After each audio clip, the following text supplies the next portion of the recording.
Hello guys, welcome back to our YouTube channel Aneera academy. जैसा कि आप सभी को पता है, लगातार यहाँ पर बीएड और बीटीसी का मैटर चल ही रहा था और अब यहाँ पर जो आपकी ओएमआर सीट है वो भी जारी कर दी गई है। ओएमआर सीट जारी होने के बाद बहुत सारे छात्र ऐसे बोल रहे हैं कि उनका कुछ नंबर बढ़ गया और कुछ छात्र ऐसे बोल रहे हैं कि उनका नंबर घट भी गया। जो पहले बोल रहे थे कि जैसे सर मेरा 60 आ रहा था, अब वो आकर यहीं पर पहुँच गए हैं 47 पर। अब वो बोल रहे हैं कि हमारा 47 ही आ रहा है, मतलब 60 से 47 ही आ रहा है। और जो 48 या 49 पर थे उनका 52 पर आ गया।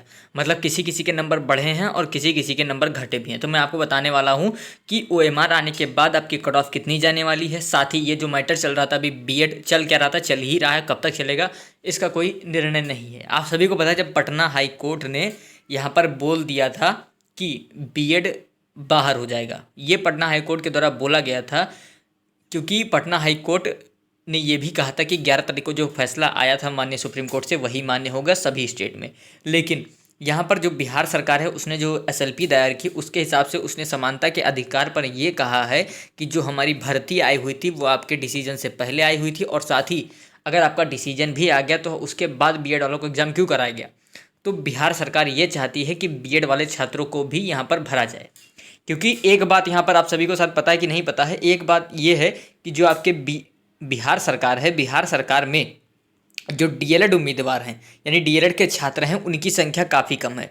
और बिहार सरकार ये चाहती है कि ज़्यादा से ज़्यादा जो आपकी जॉब है वो बिहार के कैंडिडेट को ही दिया जाए। बिकॉज आप सभी को पता है लोकसभा विधानसभा का चुनाव आने वाला है, तो उस हिसाब से जो बिहार सरकार है वो यहाँ पर दोनों तरफ चल रही है। बिहार सरकार ये भी चाहती है कि उनको बीएड की भी तरफ रहें और डीएलएड की तरफ। क्योंकि एक बात ये मान के चलिए आप, बिहार सरकार बीएड के लिए इसलिए कोशिश कर रही है कि वो मान लीजिए सुप्रीम कोर्ट गई और याचिका दायर की, अगर खारिज हो गया याचिका और फैसला फिर से यही आ गया कि बीएड बाहर हो गया, तो बिहार सरकार ये तो कहने लायक रहेगी कि हाँ हमने कोशिश की लेकिन फिर भी आपका नहीं हुआ। तो इसलिए समझिए बिहार सरकार यहाँ पर याचिका दायर की गई है, जो आपकी होती है विशेष अनुमति याचिका, उसको दायर कर दिया गया है पटना हाईकोर्ट के जजमेंट के बाद भी।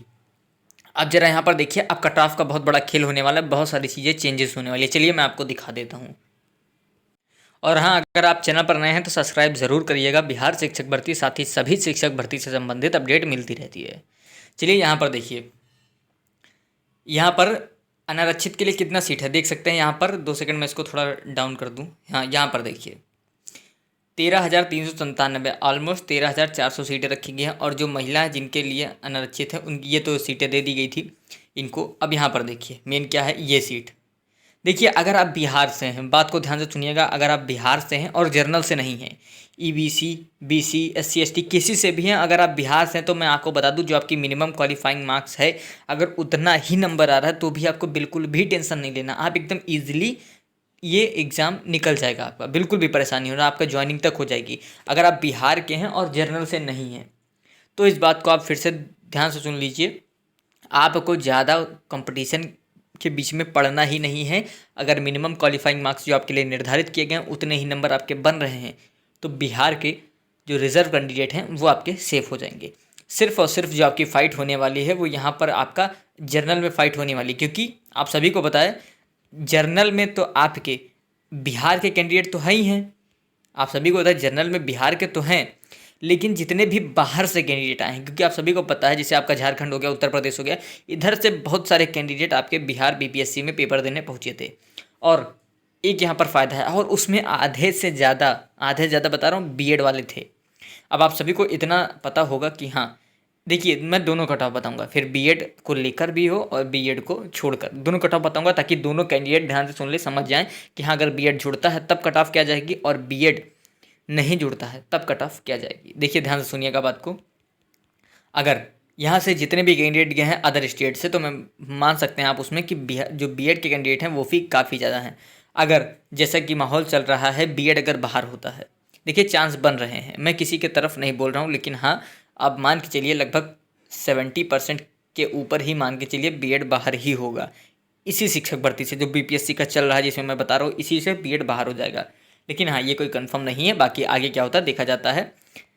ये एक अनुमानित है कि हाँ इतने परसेंट है कि बीएड बाहर हो जाएगा। लेकिन अगर बीएड यहाँ पर रह गया तब देखिए कट ऑफ क्या जाएगी। तब तो आपकी इसकी जनरल की कट ऑफ वो तो हाई जानी है, वो तो हाई छोड़िए कुछ ज़्यादा ही, वो 60+ भी जाएगी, ये बता रहा हूँ अगर बीएड शामिल हो गया, क्योंकि आप सभी को पता है सारे बिहार के कैंडिडेट जनरल में हैं, और ऊपर से जितने भी बाहर से कैंडिडेट आए हैं, मेल फीमेल किस भी कैटेगरी के हों, सारे के सारे बीएड वाले हैं।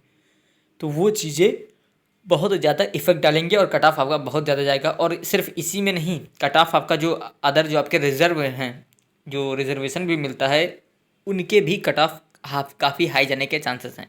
उतना हाई नहीं, लेकिन हाँ हाई जाएंगे, बिकॉज बीएड के कैंडिडेट काफ़ी मात्रा में हैं सब जगह हों, तो आप इतना मान के चलिए। और यहाँ पर डीएलएड के कैंडिडेट काफ़ी कम है, और डीएलएड के कैंडिडेट कम है तो आप सोच रहे हैं अगर ये भर्ती में सीटें वैकेंट रह जाती है तो आने वाली भर्तियों में इसको ट्रांसफ़र भी कर दिया जाएगा। लेकिन फ़िलहाल इतना ही मान के चलिए, अगर आप बिहार के हैं और रिजर्व कैंडिडेट हैं, यानी जनरल को छोड़कर बाकी किसी कैटेगरी के हैं, तो कट ऑफ को लेकर आपके मन में डाउट होना ही नहीं चाहिए। मिनिमम क्वालिफाइंग मार्क्स तक अगर आपके नंबर बन रहे हैं तो सेफ़ हैं, ये चीज़ें ध्यान रखिएगा। और रही बात जनरल, तो हाँ जनरल है, कट ऑफ में आपको फाइट देखने को मिलेगी, तगड़ा फाइट देखने को मिलेगी। फिलहाल अगर हम बीएड को छोड़कर ही चलें तो फिर भी आप में जनरल में फ़ाइट देखने को मिल सकती है क्या, मिलेगी ही, बिकॉज जनरल के कैंडिडेट थोड़ा ज़्यादा हैं। चाहे बीएड बाहर हो, बाहर होगा तो भी ज़्यादा, नहीं बाहर होगा तो सीमा ही नहीं है कोई कितनी फ़ाइट होगी। और हाँ, आपने शायद अभी न्यूज़पेपर में भी देखा होगा या फिर कहीं न्यूज़ में चल रहा था कि जो रिज़ल्ट हैं वो 1 to 5 को छोड़कर बाकी रिजल्ट 10 से 16 अक्टूबर के बीच में आने वाले हैं। उसमें एसएलपी को एसआईपी बोल दिया गया था। एक बच्चे का कमेंट भी मैंने देखा था, लगता है उसने वीडियो बहुत ध्यान से देखा था, उसने लिखा था कि एसएलपी बोलिए एसआईपी कहाँ होता है।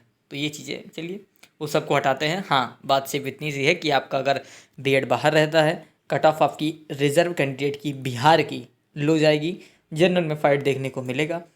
फ़ाइट अगर कम देखने को मिलेगा तो बीएड बाहर होना है, अगर बीएड शामिल हुआ तो फ़ाइट एकदम अच्छे लेवल की होगी। और फिर देखते हैं कि जो 13,000 सीट है ना, उसमें कितना कट ऑफ हाई चला जाता है, बिकॉज पेपर का लेवल भी कोई आसान नहीं था। पेपर आपने दिया, पेपर का लेवल पता होगा, पेपर की लेवल किस लेवल, पीसीएस लेवल तक का पेपर पूछ लिया गया था। तो ऐसे में आप परेशान बिल्कुल भी ना होइए, हर अपडेट आपको हमारे चैनल के माध्यम से एकदम ऑथेंटिक समय समय पर दी जाती है। तो चलिए फिलहाल मिलता हूँ मैं नेक्स्ट वीडियो में, और जो भी आपके कमेंट्स होंगे आप कमेंट कर दीजिएगा, मैं सभी कमेंटों को रीड भी करता हूँ, तभी आकर आपको जवाब देता हूँ। चलिए मिलता हूँ नेक्स्ट वीडियो में, तब तक के लिए जय हिंद।